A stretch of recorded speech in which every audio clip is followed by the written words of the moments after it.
প্রচারণা শুরু হয়েছে এবং বেলা বাড়ার সঙ্গে সঙ্গে প্রচারণা বাড়ছে। যারা প্রার্থী রয়েছেন তারা ভোটারদের নানা প্রতিশ্রুতি দিচ্ছেন যে তারা নির্বাচনে জয়ী হলে তাদের প্রতিশ্রুতি পূরণ করবেন, শিক্ষার্থীদের কণ্ঠস্বর হয়ে কথা বলবেন, শিক্ষার্থীদের অধিকার আদায়ে তারা কথা বলবেন। এই জাতীয় নানা প্রতিশ্রুতি কিন্তু প্রার্থীরা দিচ্ছেন। তবে আমরা ভোটারদের সঙ্গেও কথা বলেছি, তারা বলছেন যে যেসব প্রার্থীরা তাদের অধিকার আদায়ে কাজ করবে এমন প্রার্থীকে তারা বেছে নেবেন। এবং আমরা দেখেছি যে বিকেলের পর থেকে কিন্তু ক্যাম্পাস সংশ্লিষ্ট যে আশেপাশের এলাকা রয়েছে সেসব এলাকায় প্রচারণা চালান প্রার্থীরা, কারণ সেখানে অনাবাসিক শিক্ষার্থীরা রয়েছেন এবং এর পাশাপাশি আচরণবিধি ভঙ্গেরও নানা অভিযোগ রয়েছে। যারা ছাত্র শিবির, ছাত্র দল সহ স্বতন্ত্র প্রার্থীদের পাল্টাপাল্টি অভিযোগ, আর এসব অভিযোগ পাল্টা অভিযোগের মধ্যেই কিন্তু নির্বাচনী পরিবেশ জমে উঠছে।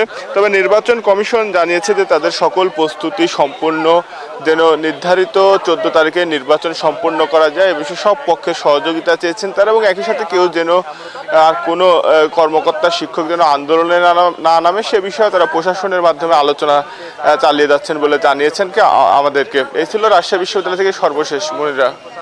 ধন্যবাদ মনিরা, আপনি যেমনটি বলছিলেন গতকাল ছাত্র শিবির এবং ছাত্র দল ইস্তেহা ঘোষণা করে, এছাড়াও বেশ কয়েকটি প্যানেল ইস্তেহা ঘোষণা করেছে। আজকেও 3টি প্যানেল ইস্তেহা ঘোষণা করবে বলে আমাদেরকে জানিয়েছেন। আর 13টি প্যানেল নির্বাচন করছে, এছাড়া স্বতন্ত্র প্রার্থীরা নির্বাচন করছে।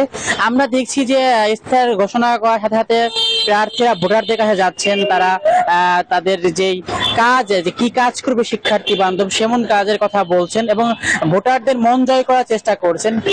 আমরা একজন প্রার্থীর সাথে কথা বলতে চাই, দেখি আপনি প্রচারণা করছেন, আপনি কেমন সাড়া পাচ্ছেন?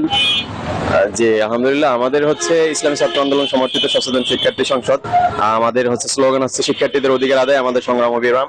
সেই লক্ষ্যে আমরা প্রতিটি শিক্ষার্থীর কাছে পৌঁছে যাচ্ছি, তাদের কাছে আমাদের দাওয়াত দিচ্ছি, আমাদের অঙ্গীকারগুলো তাদের সাথে উপস্থাপন করছি। আমরা ভালো সাড়া পাচ্ছি সবার কাছ থেকে। ধন্যবাদ, যেমনটি জানাচ্ছিল ভালো সাড়া পাচ্ছে। আমরাও দেখছি শিক্ষার্থীদের মধ্যে উৎসাহ আমেজ কাজ করছে চাকসুকে ঘিরে।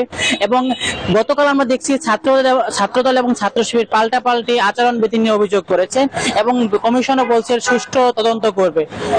এই ছিল চট্টগ্রাম থেকে মনিরা। ধন্যবাদ তামিম আপনাকে।